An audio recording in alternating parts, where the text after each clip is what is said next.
ವೀಕ್ಷಕರೇ, ಇದೇ ವಿಚಾರಕ್ಕೆ ಸಂಬಂಧಪಟ್ಟಂತೆ ಬೇರೆ ಬೇರೆ ಪಕ್ಷದ ರಾಜಕಾರಣಿಗಳು ಹಾಗೇನೆ ಜನಸಾಮಾನ್ಯರು ಇವರೆಲ್ಲರೂ ಕೂಡ ತಮ್ಮ ಅಭಿಪ್ರಾಯವನ್ನು ಹಂಚಿಕೊಂಡಿದ್ದಾರೆ. ಯಾರ್ಯಾರೇನೇನು ಹೇಳಿದ್ದಾರೆ ಬನ್ನಿ ನೋಡೋಣ. ಖಂಡಿತವಾಗ್ಲೂ ಪ್ರಾದೇಶಿಕ ಪಕ್ಷದ ಅನಿವಾರ್ಯತೆ ಪ್ರತಿಯೊಂದು ರಾಜ್ಯಕ್ಕಿರೋದ್ರಿಂದ ಈಗ ಬೇರೆ ಬೇರೆ ಕಡೆ ಅಂತ ಉದಾಹರಣೆ ಎಲ್ಲ ಕಡೆ ಪ್ರಾದೇಶಿಕ ಪಕ್ಷಗಳಿಗೆ ಜನ ಅಧಿಕಾರ ಕೊಟ್ಟಾರ.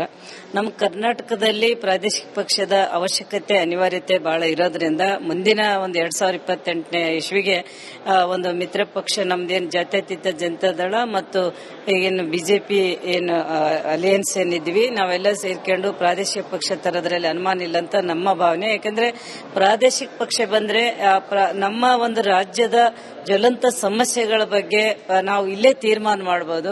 ಇವತ್ತು ರಾಷ್ಟ್ರೀಯ ಪಕ್ಷಗಳ ಬಗ್ಗೆ ನಮಗೇನು ದ್ವೇಷ ಇಲ್ಲ, ಯಾಕಂದ್ರೆ ತೀರ್ಮಾನಗಳಾಗೋದಿಲ್ಲ. ಯಾಕಂದ್ರೆ ಅವ್ರ ಮೇಲೆ ಅವಲಂಬಿತರಾಗಿ ಇವರೇನು ಎರಡು ರಾಷ್ಟ್ರೀಯ ಪಕ್ಷಗಳದವ್ರೇನು ನೋಡ್ಕೊಂತಿರ್ತಾರೆ. ಹಂಗಾಗಿ ನಮಗೆ ಪ್ರಾದೇಶಿಕ ಪಕ್ಷ ಅವಶ್ಯಕತೆ ಖಂಡಿತವಲ್ಲ ಆದಂತ ಅನಿಸ್ತದೆ ಸರ್. ನೋಡಿ, ಆಂಧ್ರ ಮತ್ತು ತಮಿಳುನಾಡು ಅದು ಬೇರೆ ಪರಿಸ್ಥಿತಿಯಲ್ಲಿ ಸಿನಿಮಾ ನಟರು ಈಗ ನೋಡ್ತಾ ಇದ್ದೀವಿ. ಮೊನ್ನೆ ವಿಜಯ್ ಬಂದ, ಏಕಾಏಕಿ ಯಾರು ನಿರೀಕ್ಷೆ ಮಾಡಿರಲಿಲ್ಲ. ನಿಮ್ಮ ಪ್ರಿಡಿಕ್ಷನ್ 8, 10, 3, 6 ಅಂತ ಕೊಟ್ಟಿದ್ರು, ಉಲ್ಟಾ ಆಯಿತು. ಯಾಕೆ ಅಂದರೆ ಸಿನಿಮಾ ನಟರನ್ನ ರಾಜಕೀಯಕ್ಕೆ ತರತಕ್ಕಂಥ ಪದ್ಧತಿ ಅಲ್ಲಿದೆ ಆ ರಾಜ್ಯಗಳಲ್ಲಿ, ಹಾಗಾಗಿ ಅಲ್ಲಿ ಬಂದಿದ್ದಾವೆ. ಬಟ್ ಪ್ರಾದೇಶಿಕ ಪಕ್ಷದ ಅವಶ್ಯಕತೆ ಎಲ್ಲ ರಾಜ್ಯಗಳಲ್ಲೂ ಕೂಡ ಇದರ ಅವಶ್ಯಕತೆ ಇದೆ. ಈಗ ನಾವು ಈ ಅಂಶವನ್ನು ಕೂಲಂಕಷವಾಗಿ ನೋಡಿದರೆ ಯಾವುದೇ ಒಂದು ಪ್ರಾದೇಶಿಕ ಪಕ್ಷ ಅಥವಾ ರಾಜ್ಯ ಪಕ್ಷ ಬಲಯುತವಾಗಿ ಸಂಘಟನೆ ಆಗಬೇಕು ಅಂತ ಹೇಳಿದರೆ ಆ ಪ್ರಾದೇಶಿಕತೆಗೆ ಸಂಬಂಧಪಟ್ಟಂತೆ ನೆಲ, ಜಲ, ಭಾಷೆಗೆ ಸಂಬಂಧಪಟ್ಟಂತೆ ಕೂಡ ಜನರಲ್ಲಿ ಒಂದು ವಿಶ್ವಾಸ ಮತ್ತು ಅವರಲ್ಲಿ ಹೆಮ್ಮೆ ಪಡ್ತಕ್ಕಂಥ ಸಂಗತಿಗಳು ಇರಬೇಕಾಗ್ತಕ್ಕಂಥದ್ದಿದೆ. ಬಹುಶಃ ಈ ವಿಷಯದಲ್ಲಿ ನಾವು ತಿಳಿದ ಮಟ್ಟಿಗೆ ತಮಿಳುನಾಡು ಆಗಬಹುದು, ಆಂಧ್ರ ಆಗಬಹುದು, ಅಲ್ಲಿ ಸ್ವಲ್ಪ ಅಲ್ಲಿಯ ಜನತೆಗಳಲ್ಲಿ ಕೂಡ ತುಂಬಾ ಅಭಿಮಾನ ಜಾಸ್ತಿ ಆಗಿದೆ. ನಮ್ಮಲ್ಲೂ ಕೂಡ ಕನ್ನಡಿಗರಿಗೂ ಕೂಡ ನೆಲ, ಜಲ, ಭಾಷೆಗೆ ಸಂಬಂಧಪಟ್ಟಂತೆ ಕೂಡ ಸಾಕಷ್ಟು ರೀತಿಯಲ್ಲಿ ಹೋರಾಟಗಳನ್ನು ನಡೆಸಿದ್ದಾರೆ. ನಾವು ಈ ಅಂಶವನ್ನು ಕೂಲಂಕಷವಾಗಿ ನೋಡಿದರೆ ಯಾವುದೇ ಒಂದು ಪ್ರಾದೇಶಿಕ ಪಕ್ಷ ಅಥವಾ ರಾಜ್ಯ ಪಕ್ಷ ಬಲಯುತವಾಗಿ ಸಂಘಟನೆ ಆಗಬೇಕು ಅಂತ ಹೇಳಿದರೆ ಆ ಪ್ರಾದೇಶಿಕತೆಗೆ ಸಂಬಂಧಪಟ್ಟಂತೆ ನೆಲ, ಜಲ, ಭಾಷೆಗೆ ಸಂಬಂಧಪಟ್ಟಂತೆ ಕೂಡ ಜನರಲ್ಲಿ ಒಂದು ವಿಶ್ವಾಸ ಮತ್ತು ಅವರಲ್ಲಿ ಹೆಮ್ಮೆ ಪಡ್ತಕ್ಕಂಥ ಸಂಗತಿಗಳು ಇರಬೇಕಾಗ್ತಕ್ಕಂಥದ್ದಿದೆ. ಬಹುಶಃ ವೀಕ್ಷಕರೇ, ಇದೇ ವಿಚಾರಕ್ಕೆ ಸಂಬಂಧಪಟ್ಟಂತೆ ಬೇರೆ ಬೇರೆ ಪಕ್ಷದ ರಾಜಕಾರಣಿಗಳು ಹಾಗೇನೆ ಜನಸಾಮಾನ್ಯರು ಇವರೆಲ್ಲರೂ ಕೂಡ ತಮ್ಮ ಅಭಿಪ್ರಾಯವನ್ನು ಹಂಚಿಕೊಂಡಿದ್ದಾರೆ. ಯಾರ್ಯಾರೇನೇನು ಹೇಳಿದ್ದಾರೆ ಬನ್ನಿ ನೋಡೋಣ. ಖಂಡಿತವಾಗ್ಲೂ ಪ್ರಾದೇಶಿಕ ಪಕ್ಷದ ಅನಿವಾರ್ಯತೆ ಪ್ರತಿಯೊಂದು ರಾಜ್ಯಕ್ಕಿರೋದ್ರಿಂದ ಈಗ ಬೇರೆ ಬೇರೆ ಕಡೆ ಅಂತ ಉದಾಹರಣೆ ಎಲ್ಲ ಕಡೆ ಪ್ರಾದೇಶಿಕ ಪಕ್ಷಗಳಿಗೆ ಜನ ಅಧಿಕಾರ ಕೊಟ್ಟಾರ. ನಮ್ಮ ಕರ್ನಾಟಕದಲ್ಲಿ ಪ್ರಾದೇಶಿಕ ಪಕ್ಷದ ಅವಶ್ಯಕತೆ ಅನಿವಾರ್ಯತೆ ಬಹಳ ಇರೋದ್ರಿಂದ ಮುಂದಿನ ಒಂದು 2028ನೇ ಇಸ್ವಿಗೆ ಒಂದು ಮಿತ್ರ ಪಕ್ಷ ನಮ್ದೇನು ಜಾತ್ಯತೀತ ಜನತಾದಳ ಮತ್ತು ಈಗೇನು ಬಿಜೆಪಿ ಏನು ಅಲಿಯನ್ಸ್ ಏನಿದ್ವಿ ನಾವೆಲ್ಲ ಸೇರ್ಕೊಂಡು ಪ್ರಾದೇಶಿಕ ಪಕ್ಷ ತರೋದ್ರಲ್ಲಿ ಅನುಮಾನ ಇಲ್ಲ ಅಂತ ನಮ್ಮ ಭಾವನೆ. ಯಾಕಂದ್ರೆ ಪ್ರಾದೇಶಿಕ ಪಕ್ಷ ಬಂದ್ರೆ ನಮ್ಮ ಒಂದು ರಾಜ್ಯದ ಜ್ವಲಂತ ಸಮಸ್ಯೆಗಳ ಬಗ್ಗೆ ನಾವು ಇಲ್ಲೇ ತೀರ್ಮಾನ ಮಾಡಬಹುದು. ಇವತ್ತು ರಾಷ್ಟ್ರೀಯ ಪಕ್ಷಗಳ ಬಗ್ಗೆ ನಮಗೇನು ದ್ವೇಷ ಇಲ್ಲ, ಯಾಕಂದ್ರೆ ತೀರ್ಮಾನಗಳಾಗೋದಿಲ್ಲ. ಯಾಕಂದ್ರೆ ಅವ್ರ ಮೇಲೆ ಅವಲಂಬಿತರಾಗಿ ಇವರೇನು ಎರಡು ರಾಷ್ಟ್ರೀಯ ಪಕ್ಷಗಳದವ್ರೇನು ನೋಡ್ಕೊಂತಿರ್ತಾರೆ. ಹಂಗಾಗಿ ನಮಗೆ ಪ್ರಾದೇಶಿಕ ಪಕ್ಷ ಅವಶ್ಯಕತೆ ಖಂಡಿತವಲ್ಲ ಆದಂತ ಅನಿಸ್ತದೆ ಸರ್. ನೋಡಿ,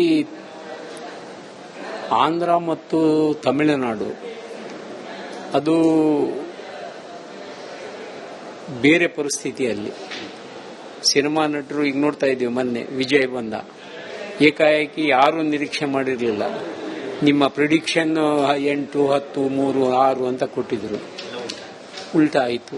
ಯಾಕೆ ಅಂದರೆ ಸಿನಿಮಾ ನಟರನ್ನ ರಾಜಕೀಯಕ್ಕೆ ತರತಕ್ಕಂಥ ಪದ್ಧತಿ ಅಲ್ಲಿದೆ ಆ ರಾಜ್ಯಗಳಲ್ಲಿ, ಹಾಗಾಗಿ ಅಲ್ಲಿ ಬಂದಿದ್ದಾವೆ. ಬಟ್ ಪ್ರಾದೇಶಿಕ ಪಕ್ಷದ ಅವಶ್ಯಕತೆ ಎಲ್ಲ ರಾಜ್ಯಗಳಲ್ಲೂ ಕೂಡ ಇದರ ಅವಶ್ಯಕತೆ ಇದೆ. ಈಗ ನಾವು ಈ ಅಂಶವನ್ನು ಕೂಲಂಕಷವಾಗಿ ನೋಡಿದರೆ ಯಾವುದೇ ಒಂದು ಪ್ರಾದೇಶಿಕ ಪಕ್ಷ ಅಥವಾ ರಾಜ್ಯ ಪಕ್ಷ ಬಲಯುತವಾಗಿ ಸಂಘಟನೆ ಆಗಬೇಕು ಅಂತ ಹೇಳಿದರೆ ಆ ಪ್ರಾದೇಶಿಕತೆಗೆ ಸಂಬಂಧಪಟ್ಟಂತೆ ಏನೆಲ್ಲ ಜಲ ಭಾಷೆಗೆ ಸಂಬಂಧಪಟ್ಟಂತೆ ಕೂಡ ಜನರಲ್ಲಿ ಒಂದು ವಿಶ್ವಾಸ ಮತ್ತು ಅವರಲ್ಲಿ ಹೆಮ್ಮೆ ಪಡ್ತಕ್ಕಂಥ ಸಂಗತಿಗಳಿರಬೇಕಾಗ್ತಕ್ಕಂಥದ್ದಿದೆ. ಬಹುಶಃ ಈ ವಿಷಯದಲ್ಲಿ ನಾವು ತಿಳಿದ ಮಟ್ಟಿಗೆ ತಮಿಳುನಾಡು ಆಗಬಹುದು, ಆಂಧ್ರ ಆಗಬಹುದು, ಅಲ್ಲಿ ಸ್ವಲ್ಪ ಅಲ್ಲಿಯ ಜನತೆಗಳಲ್ಲಿ ಕೂಡ ತುಂಬಾ ಅಭಿಮಾನ ಜಾಸ್ತಿ ಆಗಿದೆ. ನಮ್ಮಲ್ಲೂ ಕೂಡ ಕನ್ನಡಿಗರಿಗೂ ಕೂಡ ನೆಲ ಜಲ ಭಾಷೆಗೆ ಸಂಬಂಧಪಟ್ಟಂತೆ ಕೂಡ ಸಾಕಷ್ಟು ರೀತಿಯಲ್ಲಿ ಹೋರಾಟಗಳನ್ನು ನಡೆಸಿದ್ದಾರೆ. ನಾವು ಈ ಅಂಶವನ್ನು ಕೂಲಂಕುಷವಾಗಿ ನೋಡಿದರೆ ಯಾವುದೇ ಒಂದು ಪ್ರಾದೇಶಿಕ ಪಕ್ಷ ಅಥವಾ ರಾಜ್ಯ ಪಕ್ಷ ಬಲಯುತವಾಗಿ ಸಂಘಟನೆ ಆಗಬೇಕು ಅಂತ ಹೇಳಿದರೆ ಆ ಪ್ರಾದೇಶಿಕತೆಗೆ ಸಂಬಂಧಪಟ್ಟಂತೆ ಏನೆಲ್ಲ ಜಲ ಭಾಷೆಗೆ ಸಂಬಂಧಪಟ್ಟಂತೆ ಕೂಡ ಜನರಲ್ಲಿ ಒಂದು ವಿಶ್ವಾಸ ಮತ್ತು ಅವರಲ್ಲಿ ಹೆಮ್ಮೆ ಪಡ್ತಕ್ಕಂಥ ಸಂಗತಿಗಳಿರಬೇಕಾಗ್ತಕ್ಕಂಥದ್ದಿದೆ. ಬಹುಶಃ ವೀಕ್ಷಕರೇ, ಇದೇ ವಿಚಾರಕ್ಕೆ ಸಂಬಂಧಪಟ್ಟಂತೆ ಬೇರೆ ಬೇರೆ ಪಕ್ಷದ ರಾಜಕಾರಣಿಗಳು ಹಾಗೇನೆ ಜನಸಾಮಾನ್ಯರು ಇವರೆಲ್ಲರೂ ಕೂಡ ತಮ್ಮ ಅಭಿಪ್ರಾಯವನ್ನು ಹಂಚಿಕೊಂಡಿದ್ದಾರೆ. ಯಾರ್ಯಾರೇನೇನು ಹೇಳಿದ್ದಾರೆ ಬನ್ನಿ ನೋಡೋಣ. ಖಂಡಿತವಾಗ್ಲೂ ಪ್ರಾದೇಶಿಕ ಪಕ್ಷದ ಅನಿವಾರ್ಯತೆ ಪ್ರತಿಯೊಂದು ರಾಜ್ಯಕ್ಕಿರೋದ್ರಿಂದ ಈಗ ಬೇರೆ ಬೇರೆ ಕಡೆ ಅಂತ ಉದಾಹರಣೆ ಎಲ್ಲ ಕಡೆ ಪ್ರಾದೇಶಿಕ ಪಕ್ಷಗಳಿಗೆ ಜನ ಅಧಿಕಾರ ಕೊಟ್ಟಾರ. ನಮ್ಮ ಕರ್ನಾಟಕದಲ್ಲಿ ಪ್ರಾದೇಶಿಕ ಪಕ್ಷದ ಅವಶ್ಯಕತೆ ಅನಿವಾರ್ಯತೆ ಬಹಳ ಇರೋದ್ರಿಂದ ಮುಂದಿನ ಒಂದು 2028ನೇ ಇಸ್ವಿಗೆ ಒಂದು ಮಿತ್ರ ಪಕ್ಷ ನಮ್ದೇನು ಜಾತ್ಯತೀತ ಜನತಾದಳ ಮತ್ತು ಈಗಿನ ಬಿಜೆಪಿ ಏನು ಅಲಿಯನ್ಸ್ ಏನಿದ್ವಿ ನಾವೆಲ್ಲ ಸೇರ್ಕೊಂಡು ಪ್ರಾದೇಶಿಕ ಪಕ್ಷ ತರೋದ್ರಲ್ಲಿ ಅನುಮಾನ ಇಲ್ಲ ಅಂತ ನಮ್ಮ ಭಾವನೆ. ಯಾಕಂದ್ರೆ ಪ್ರಾದೇಶಿಕ ಪಕ್ಷ ಬಂದ್ರೆ ನಮ್ಮ ಒಂದು ರಾಜ್ಯದ ಜ್ವಲಂತ ಸಮಸ್ಯೆಗಳ ಬಗ್ಗೆ ನಾವು ಇಲ್ಲೇ ತೀರ್ಮಾನ ಮಾಡಬಹುದು. ಇವತ್ತು ರಾಷ್ಟ್ರೀಯ ಪಕ್ಷಗಳ ಬಗ್ಗೆ ನಮಗೇನು ದ್ವೇಷ ಇಲ್ಲ, ಯಾಕಂದ್ರೆ ತೀರ್ಮಾನಗಳಾಗೋದಿಲ್ಲ. ಯಾಕಂದ್ರೆ ಅವ್ರ ಮೇಲೆ ಅವಲಂಬಿತರಾಗಿ ಇವರೇನು ಎರಡು ರಾಷ್ಟ್ರೀಯ ಪಕ್ಷಗಳದವ್ರೇನು ನೋಡ್ಕೊಂತಿರ್ತಾರೆ. ಹಂಗಾಗಿ ನಮಗೆ ಪ್ರಾದೇಶಿಕ ಪಕ್ಷ ಅವಶ್ಯಕತೆ ಖಂಡಿತವಾಗ್ಲೂ ಆದಂತ ಅನಿಸ್ತದೆ ಸರ್. ನೋಡಿ, ಆಂಧ್ರ ಮತ್ತು ತಮಿಳುನಾಡು ಅದು ಬೇರೆ ಪರಿಸ್ಥಿತಿಯಲ್ಲಿ ಸಿನಿಮಾ ನಟರು ಈಗ ನೋಡ್ತಾ ಇದ್ದೀವಿ. ಮೊನ್ನೆ ವಿಜಯ್ ಬಂದ, ಏಕಾಏಕಿ ಯಾರು ನಿರೀಕ್ಷೆ ಮಾಡಿರಲಿಲ್ಲ.